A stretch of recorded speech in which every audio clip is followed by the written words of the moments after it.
Welcome. Welcome. Here we are in the Wee Dram once again, coming off a little video shoot, and now it's time for the Dramcast. And you are? I am Johnny. Right, and I'm Gordy. And here we are in the Wee Dram, and we're doing our companion podcast to our YouTube channel video. And tonight we have the Bunnahabhain, and it is the morning light. Eirigh na Greine. Eirigh na Greine. Eirigh na Greine. Yeah. All right. 46%. 46. 0.3% alcohol by volume.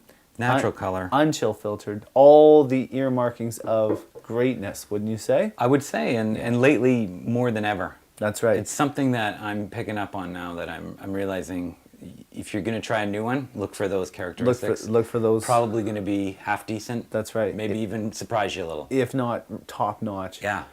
So, and this is an Islay, located north of Kalila on the eastern shores of the island, and is claiming to be the most northern of all the Islay distilleries. And 19th century, started in 1881, so an old... That's pretty old. Yeah. These guys just quietly produced for a long time, and generally were more, again,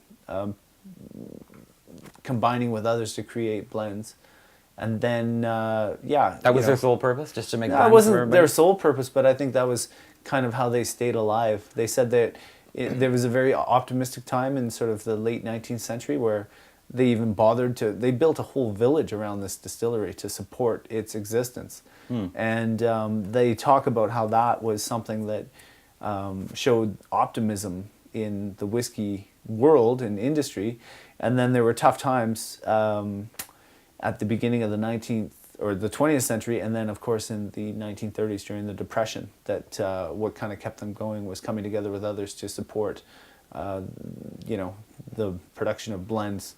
And then it wasn't really until the 80s that they kind of sort of struck out with their own character, and in the 90s all Islas became a big deal, and so they were sort of discovered, but were noted as being sort of a non-peated Islay. And then only lately they've been working sort of the peat and smoke back into their flavors. This is sort of the Dave Broom narrative that I read briefly before tonight. Well, that's interesting. Yeah, it is interesting. And do you know... I'm not even going to ever attempt to say that one.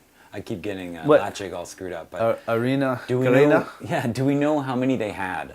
I don't recall. Way back in the day, we did have it, and I think it was just a 12, and it was kind of... I remember it was kind of a little bit funny. It looked more like a blend bottle. Oh, yeah. Sort of a little bit hokey. It had a green cap on it. That's right. That's right. And I think Didn't it was it just still 12. have this guy though? Wasn't he still a big part of it? But the label was in an like a brushed metal kind of look to it. It had a bit of a... Do you remember all that? That's good.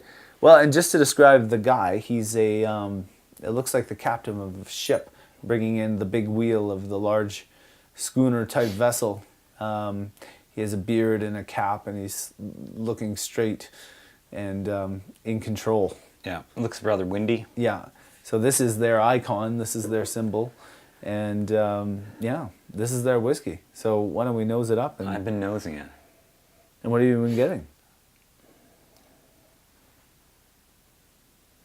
And just to be clear, on the podcast, Jonathan is experiencing the whiskey for the first time. So this was really for the first time, because I've never had this. No, neither of us have had it, and I just had it sort of 35 minutes ago, and now Jonathan's catching up, and we're going to come together to discuss it, which is really our whole first segment, isn't it? Yeah, that's what we do. That's what we're doing.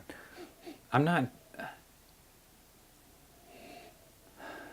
getting a whole bunch, but I'm not getting it's a pleasant nose. There's nothing wrong with it. Do you have any of the notes that I picked up originally, which the sort of medicinal...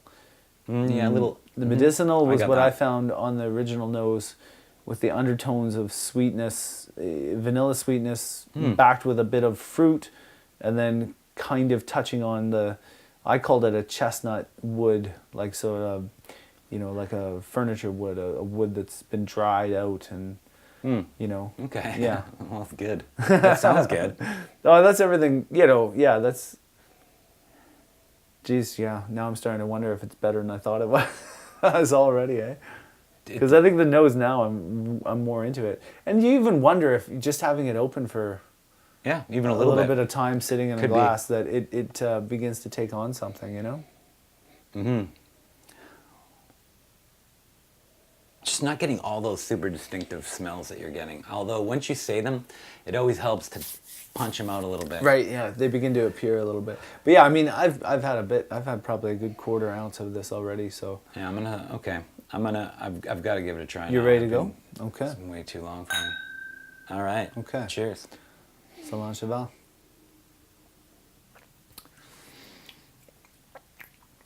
That's quite good. I like that. And you know what I like about it? It does have that. It's got a kind of an Islay flavor with the big peaty smoky bit, which I didn't think it would have that much. So it's right in the middle for me, right? And then it sort of just goes away and changes into a sweeter sort of thing, like a. I think it was done in wine, so maybe it's that wine. Oh, is it? Kind of wine casks. Yeah, at the end. maybe it's sort of a port finish, yeah. or like the sort of a rich. Yeah, that's interesting. Not quite sherry. No, but sweet dried fruit-ish. Yeah.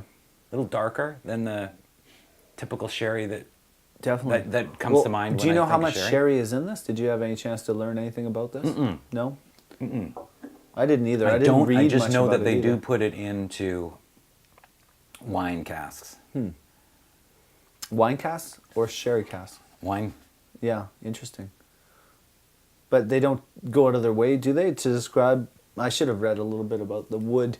I mean, it makes such a huge difference. And the more you say that, the more now I can see what you're driving at and how that, is happening when you're drinking it. Because it now it that's does all I have a can great... smell is sort of like a port wood finish type thing. If who knows. I taste the bigness in it though.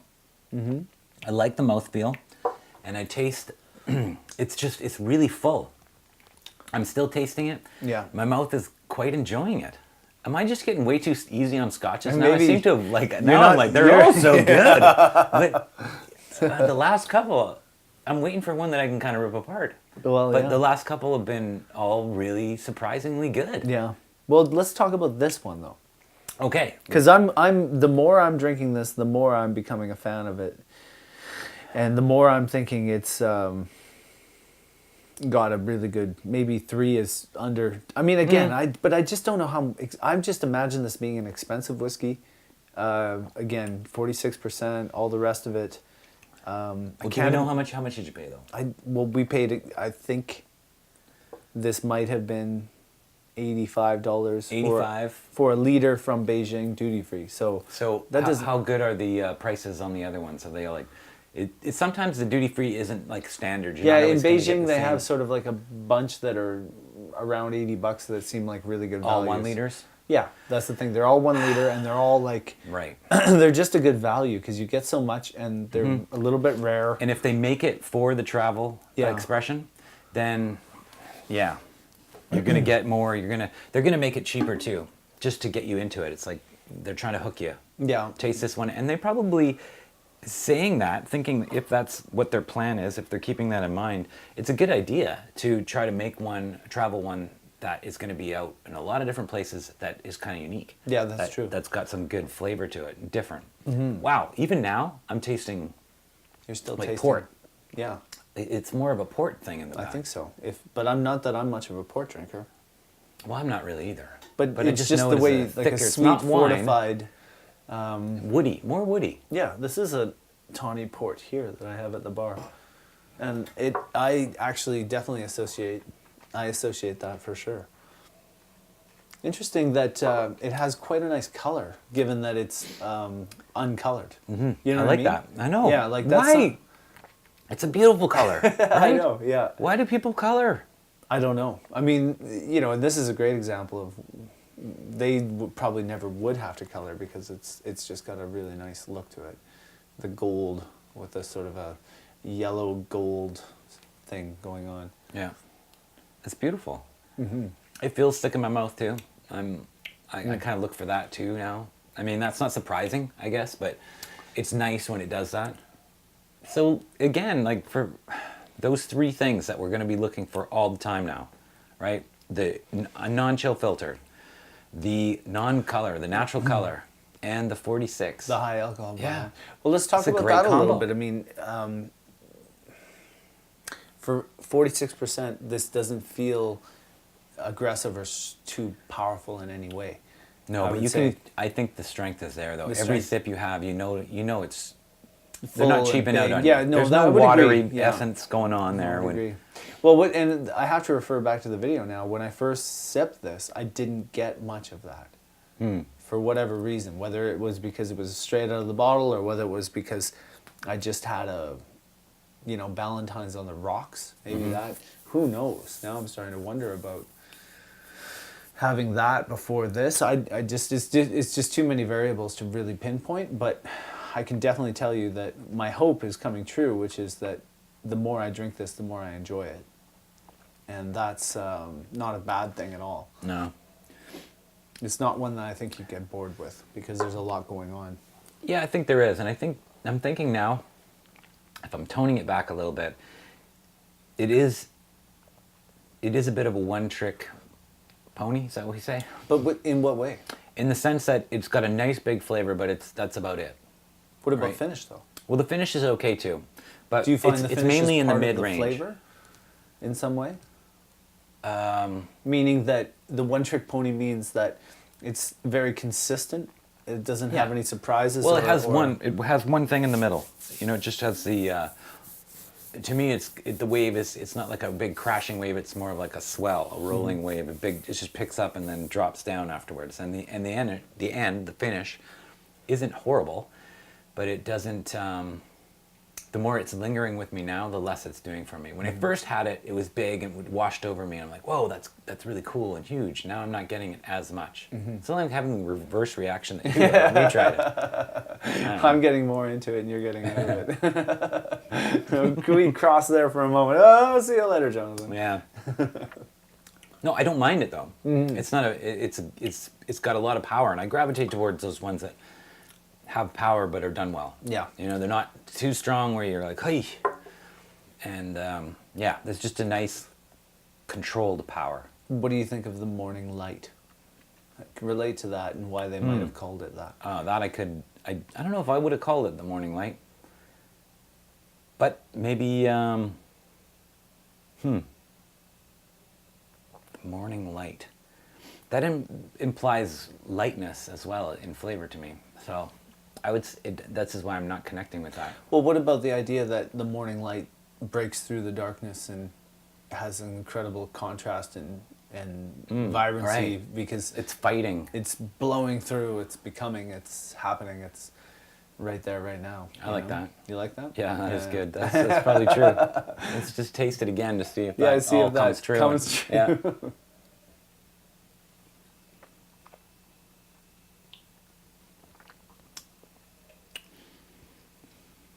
Yeah, I could see it. I could see it as being if you were a peach shoveler and you needed to get up really early and have a little nip of something. Have a little something to kick things up. Yeah, just a little bit. How much would you have at that moment if you half were a ounce. peach? A half ounce with your breakfast? Just to warm you up. Just be like... I'm going out into the cold. Yeah. I'm going to have a half ounce of Eirigh Greine. Have I got that right? Not sure. Are we doing the Gaelic trickiness? Do you want to kill that light? Oh, you want to, probably. Yeah. No, that's good. Actually, that would be an interesting thing to do because they say that when you deprive certain senses, other senses become more. Hey? Yeah. That might be an interesting way to taste whiskey in the complete darkness. We should do that as a segment. Hey? Dark segment. It's just the cameras rolling. And then carry on the podcast in darkness too. We're doing everything by depriving sensory input to see if we can up some sort of taste ability.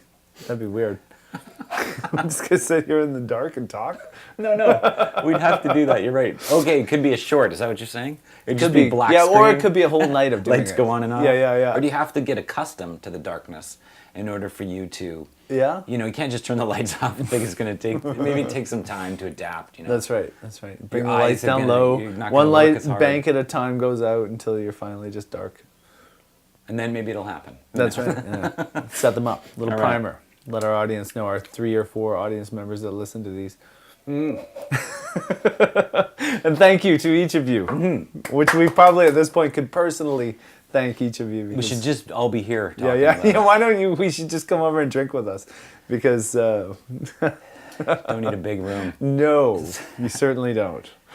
It's Eirigh Greine.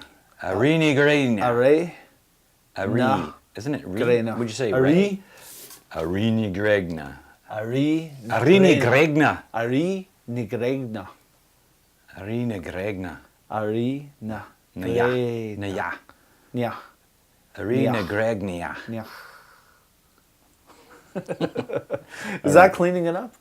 Is that what you want to do there? No. The podcast is losing its focus here. Totally. Let's okay, bring we it need back to- into segments. We need to bring it. Okay. Yeah, I'm not losing interest in it. I'm feeling it's a great one to try. I'm so glad that we've tried it, and it's got a lot of flavor. It's got a lot of good qualities, even printed on the box. I like what they're saying there Yep, too. yep. You know, and I think it reflects inside of it. I do. Yeah, and there's nothing wrong with that. But Nothing. if we're basing that all on price and all that stuff, then I think it Yeah. probably. I think 3 is 3 probably is okay. probably okay. 3 is probably okay. Maybe, So it's not- maybe it's not maybe blowing it gets you off bounced and- up.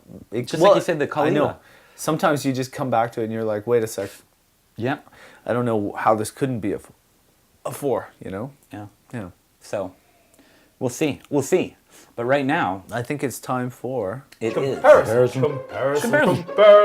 Comparison. Scotch.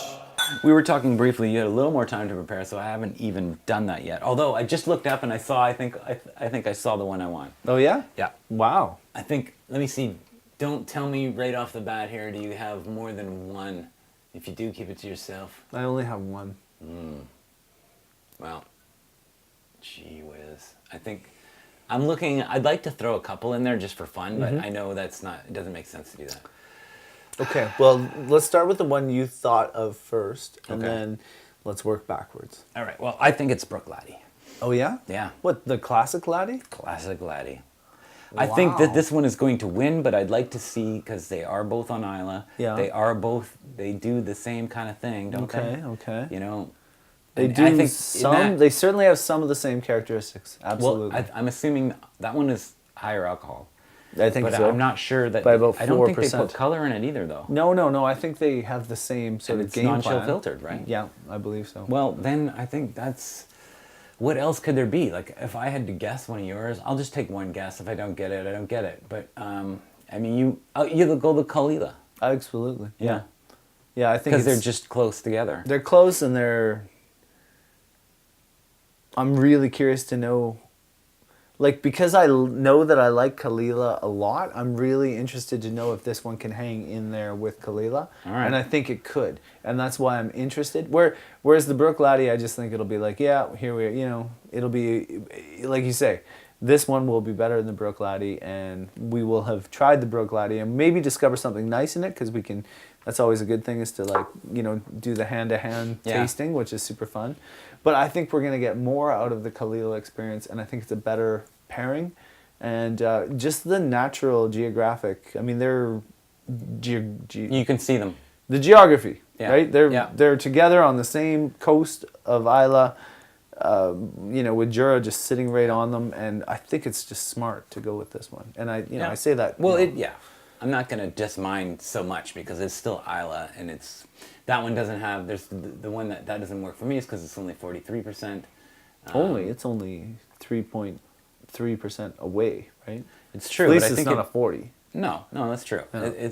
But the other one, if we're going with up power against power, just as far as overall flavor. Yeah, that's always But good. there's the flavor within the power. What about the Kilhoman? The Kilhoman, I think is.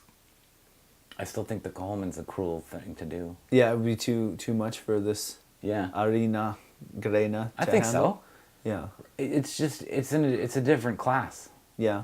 But I mean, I might say the Kalila is in a different class. But At we had a least- taster the other night of the two of them. Remember? What, Kalila and And Kilhoman. Was that the two we did? Yeah. Oh, wow. And which one, there was a clear winner. We both said the same thing. Yeah, but we're not trying to say that Kilchoman is Kalila. We're trying to say Kalila and this one, the Bunnahabhain, are really a natural pairing. Right, and I'm just saying that, in my opinion, the Kilchoman is that much higher. For sure. And that's why it's not fair to put it. It's why not have a Lagavulin? Because they're both Islas, right? Yeah, well, yeah. No, and I get that. But that was a good night when we had the Kalila and the Kilchoman. Yeah, that was very good. Yeah, that was a good night. It was fun. Okay, let's do it. Can All right. you get it? I can't. I'll get the glasses. Sure. Here. I'll pull my Let's do earplugs it. out. Well, we don't want that. So the Wee Dram glass is always the one with the actual, or the Scotch of the night. Yeah, that's right. If we keep that down, that'll help. All right, so Kalila it is. All right. Surprise of 2018. Yeah, well, yeah, a great whiskey. Yeah. A great Islay whiskey. And a great educator. A whiskey that taught us something really important. Oof. It smells nice. It smells really nice.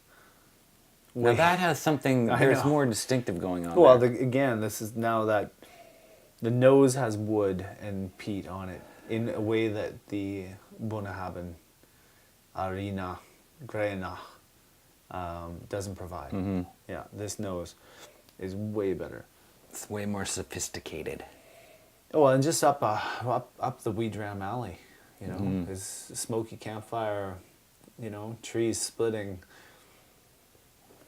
It's packed with flavor, at least the nose is. Mm-hmm. Well, we know it's not going to disappoint when we taste it either, so that's a nice thing to know too. All right. Pitter patter.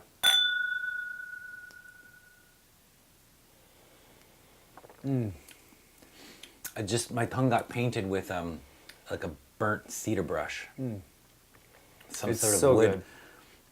All the way to the back. The only thing that the Bunnahabhain may have over the Kalila in these two particular expressions is the finish. This Kalila doesn't finish the same way, but it has everything else. It has a thick, in the mouth, it's so thick, and it's like melting chocolate thick. It's like compared to the other one. And it has a great nose, and it doesn't disappoint in flavor. It doesn't pucker me, and it doesn't linger the same way that the Bunnahabhain Eirigh, Greine does. Well, I don't know. Let's just think about finish here. Yeah, I was thinking the finish didn't do it, like, it was good at the start, and then I changed my mind all of a sudden. Okay. Yeah, that's all finish. This one's all finish, and this one has way more flavor, and not finishing in a good way now. I got a lot of licorice in that one now. Ah, interesting, because now they're going up against each other. Yeah, and that doesn't, the Kalila tastes so much better. I know.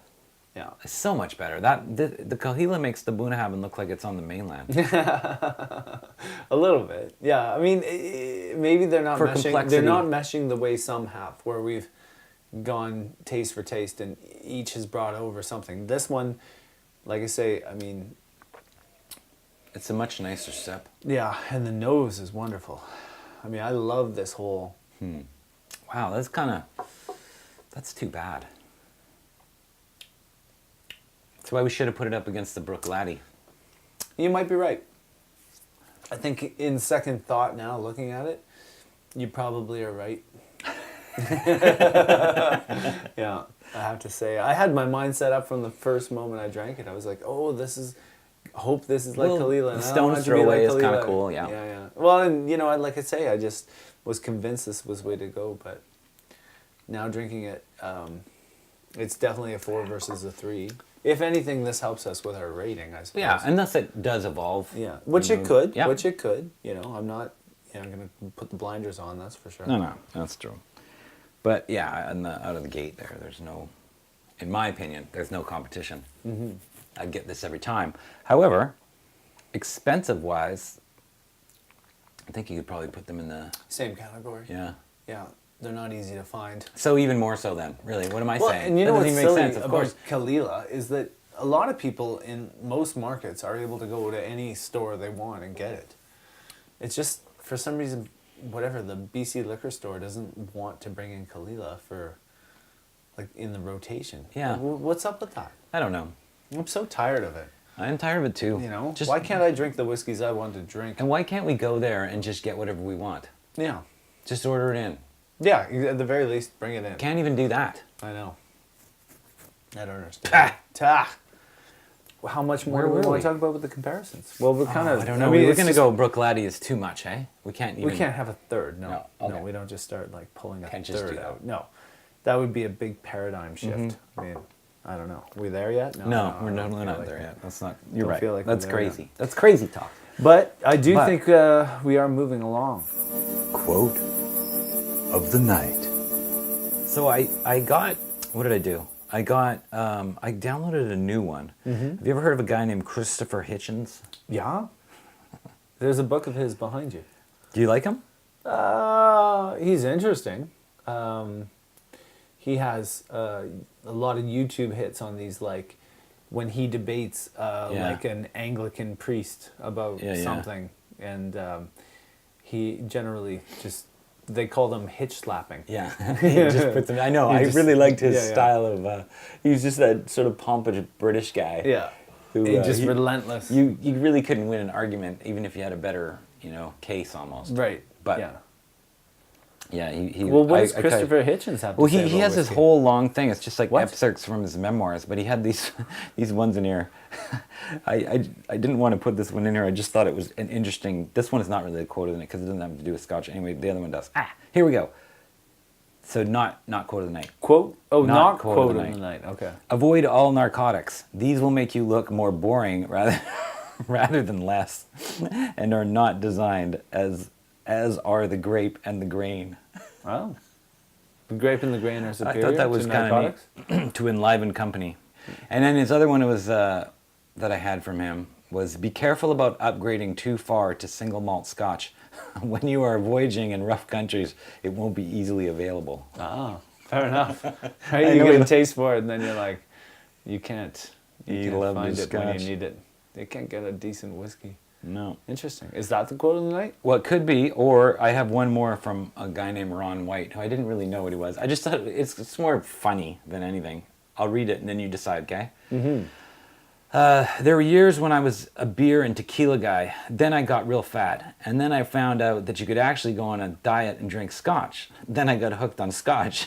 And if you get hooked on Scotch, then everything else just tastes wrong. Ron White. Interesting. Wonder who he is.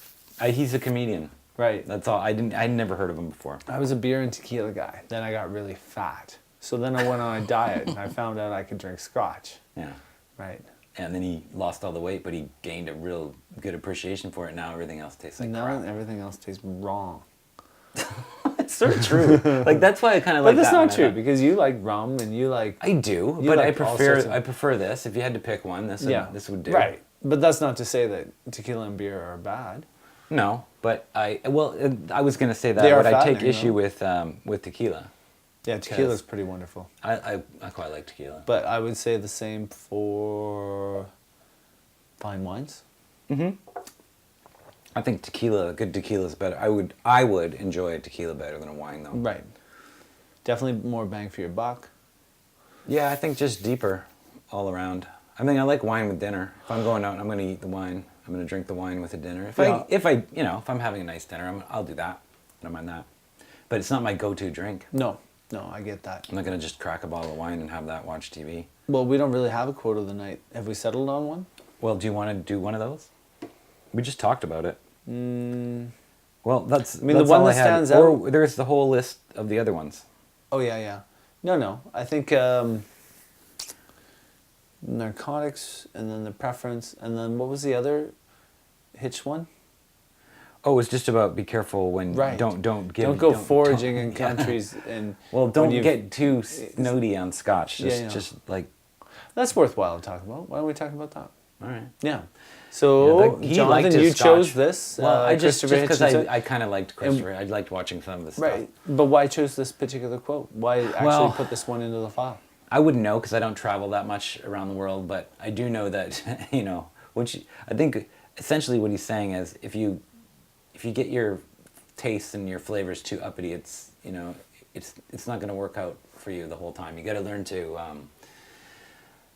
enjoy what you have around when it's around. Like, because I think that's the danger. Yeah, that's the danger for me. Don't pretend you're in Edinburgh. Can't drink anything else but an Islay. That's the only thing I'll have. You can't get to that stage. Although that's what I see myself becoming. Right. After drinking a lot of scotch. A peat head. Probably. A peat freak. Yeah. Yeah. Most unusual flavor in. Do you think you are a peat freak? Yeah. Because I even taste. There was gin. I got a gin one time with peat in it. I like that. It's just an interesting additive. It makes the flavors. I don't know. It's like some sort of spirit spice. Right. That I really like. I can use anytime, and a lot of it. Too much, I can overdose on it. Well, and so let's go back to his quote a little bit. So he's thinking about being away from the familiar and the particular in terms of single malt whiskey and developing a real flavor for it and trying to adapt and failing when traveling, basically. And that's an interesting thing to say, right? Because doesn't that reflect a little bit on himself, on Hitchens? Because clearly that might in some ways point out his own weakness of being very particular for his tastes and his inability to embrace the world for what it is. So, it's interesting because you could look really deeply into that and sort of psychoanalyze the man and say, well, isn't that unfortunate? Because here I am and here you are. We're both passionate single malt whiskey drinkers, and yet I don't think either of us really has a problem heading off to Barbados and then taking on some fine rum and just being into it, or heading down to Tennessee and being like, okay, let's figure out what this whiskey thing is all about down here in the States, right? So I wouldn't be in that particular category. I don't think you are, but yet here this guy is who's warning against this and sort of making it's like a humble brag in a little ways too, right? Like he's a rich guy. He travels everywhere. I travel and I'm really into my whiskey. And sometimes when you travel in certain countries, you can't have your whiskey, and that can be hard on you.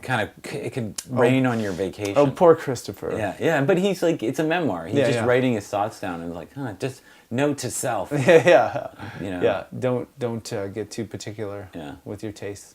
Yeah. It is what it is. It is what it is. And he liked his scotch, that's for sure. Poor guy. Yeah. Every time I see him I'd seen him on interview shows. This is probably back in the 90s, maybe even when he was probably at his height. Maybe he was a little later, I don't know, after that. But he died, 10 years ago? Yeah, it was a little while ago. But he was always drinking and smoking. Oh, yeah. When he was getting interviewed, he just didn't really care. Fair enough. So he's a bit of a, what is it? Not a narcissist, but a, whatever, like, not a bohemian per se, but like somebody who just took the most from life they could, or he was doing what he wanted to do. Yeah, whatever made him happy, I guess. And that so maybe is Him, narcissistic. I guess. Who knows? Yeah. Yeah. Interesting. Maybe a little self-centered. Yeah. So there you go. That's the memoirs of a self-centered guy. Yeah. But he was certainly entertaining. Definitely entertaining and thought-provoking, and would challenge people to position themselves. Yeah. And he forced you to ask some hard questions about what you valued spiritually, and I think that's important. To solidify your opinion in what you believe. Yeah, I think so. Because you look at him, he argues really well, and it's hard to, when somebody's just a good debater, it almost doesn't matter. Well, it does. It totally matters. But he just, whatever your beliefs are, know them back and front. Right. Be able to confront people, about your beliefs and why, not confront them, but be able to discuss your beliefs with somebody and make it really strong in communication. Unlike what I just did there. Where's he going with this? No, I think what you're saying is that if you're going to be that strong of an opinion, you better be able to be articulate and really explain all facets of what you believe in. Yeah. And be able to handle somebody else's discussion points. Know why you believe what you believe. Yeah, and know the people that you're debating. So you need to know what their ethos is, so you can break it down and really be able to maintain your position. Yeah, I think that's part of it too. Yeah, know who you're arguing against. Know their side. Yeah. Too, right. Know all points of view. Right. I guess essentially is And I really think by understanding them as well as you can, you're doing the most service to your own position. yeah. Oh yeah. You're not just going to dismiss them out of hand. You have to be able to dismiss them through knowledge and by position. Yeah. Yeah. Yeah, I would agree with that. Yeah. So interesting guy, that fella. He is. Nice fella. He is. He was an interesting fella. He is. So it's probably worth talking about what's happening next. Oh yeah. A fortnight from now. Okay. Back-to-back Bunas. Buna and the classic Buna. The Bunnahabhain 12. Which will be interesting. All these memories are flooding back to now that it's just that comparison like woke something up in me. But yeah, I'm still looking forward to it because it was an old friend that we had hanging around the bar on his crutches. You're crutching around. With his sort of like captain's hat. It's like it's an Isla, but we're not putting it with the other Islas. Yeah, there's a bit of that. Yeah. But still, I mean, this one was nice. I'm totally toning it back now, aren't I? A little bit. But that's okay. You had a moment there at the beginning where you were really stoked, and I got a little caught up there too. But definitely drinking the Kalila kind of brought it back. Sets you straight. All back down to no, that's back to better. That is the one you want. If they're the same price, yeah. Anyway, but the Bunnahabhain 12, classic one. It's an Isla, been around for a long time. Not as expensive, at least as far as I don't we know. think so. It's and one it's that available. Well, we bought it here. We Yeah. we got this one from the Canby liquor store. $7.50. Yeah, 750 mils. Yeah, and and it was. I remember it being right around $100. Holy like probably mackerel. just over $100. Better be good. Better be good. I hope it is. Should be a 4 if you pay $100 for it. That's the rule of thumb at the Wee Dram. Is it? It is. Okay. Well, sure. It is now. If you pay more than 100, you should be able to count on 4 quality marks. Four quality marks. Yeah. Okay. Uh-huh. So we're hoping for the 4-star or even a 5. Why not? Wouldn't that be something if out of nowhere it was like, hey, it's a 5. I don't know what happened. Booney went nuts and you took a 5 down? Maybe. Yeah. Then suddenly everyone's Boona crazy. Yeah. Well, it'd be fun, that's for sure. Yeah. But, I'm hopeful, but not pinning my hopes on it. You know what I'm saying? Yeah. Well, shoot. It's too bad. We should be a little more pumped up about it. It is what it is. There's a lot of reviewers, a lot of knowledge out there. You just gotta. At the end of the day, it's still up to us to decide. But it is what it is. If it were that great, somebody else would have said, "Geez, guys, start drinking it." There's probably been a reason why we haven't touched it in 20 years. It's just ending flat on it now. Like, sucks. Taking down the Bunnahabhain. It's not fair. Maybe we should go to 2. No. I know. It's not a 2. Let's face it. It's real harsh. Well, it's delicious. It's tasty. It's got a great finish. It's got lots going on. It's just that we drank the Kalila after and it was better. It's too bad. That's all it's it too is. Bad. So the Bunnahabhain, I think. All right, sorry, the Brook Laddie probably would have been Brook Laddie would have been a better. Would have been better. Better. I think. Okay. All right. So I think we were about to say goodnight. That's it. Good night. To the 2 or 3 of you that are thankfully listening. All right. Wee Dram. Wee Dram. Just say it one time, just for... Dark segment. Dark segment. You nailed it right before Dark. I told